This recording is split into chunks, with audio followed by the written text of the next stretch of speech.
This is my second video and the second conditionals for Standard 9 language. What is another way of saying eating everything is going to make me fat?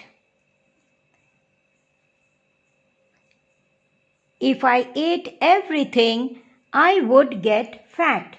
This is what we call the second conditional. The main function of the second conditional is to talk about hypothetical or imaginary situations in the present or future and their consequences. This is Ted, and he lives in a small house. He wishes he was rich so he can buy a big house. How can he use this second conditional and say what he wants? If I were rich, I would buy a big house. Notice how we use were for the pronoun I. That is because for second conditionals, we use were for all pronouns after the word if.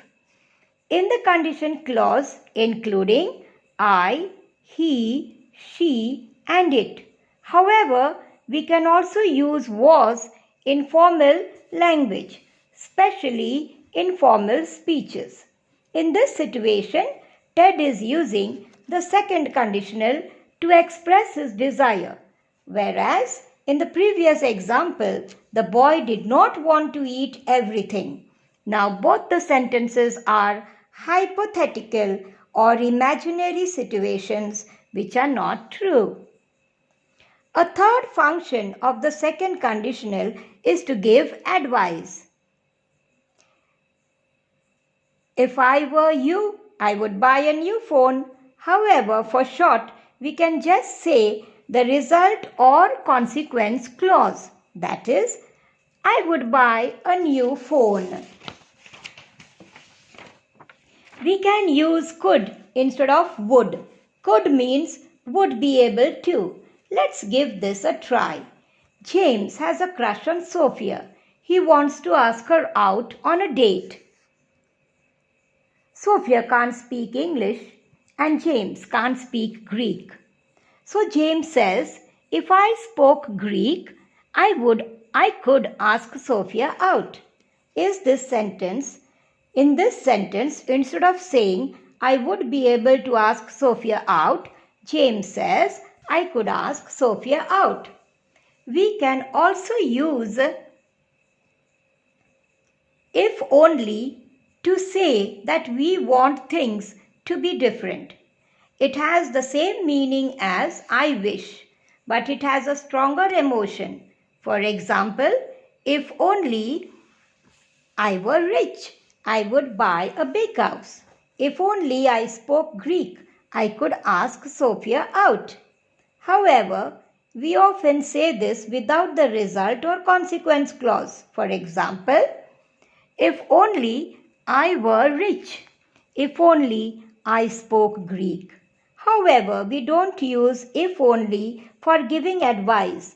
We only use it to express desires.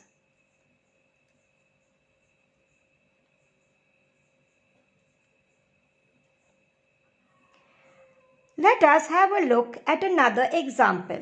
Sarah wants to go swimming, but it's raining. If it were not raining, I would go swimming.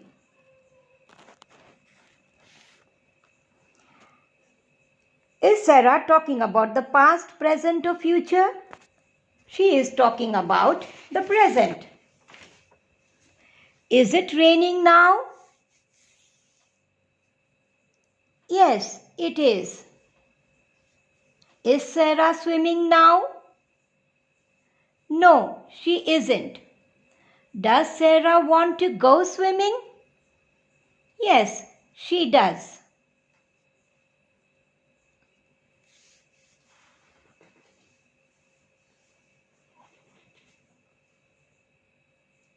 The form of the second conditionals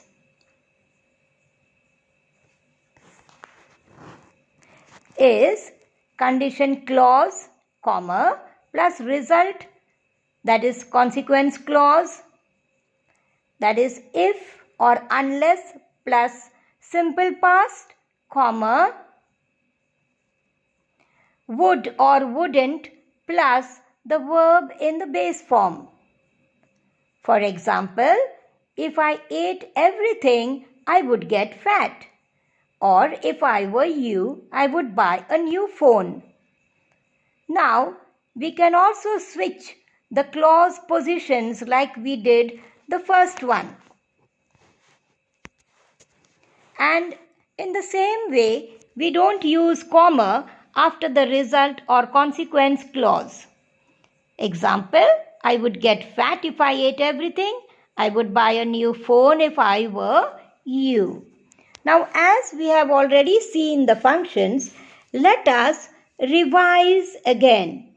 Now, going back to the two conditions. First, open condition or type 1. If she finishes early, she will go home. And what we learned today, hypothetical condition or type 2. If she finished early, she would go home. Now these are useful for your constructions which you will be doing in standard 9 and 10. In my next video, we will learn the third type. Thank you. Bye.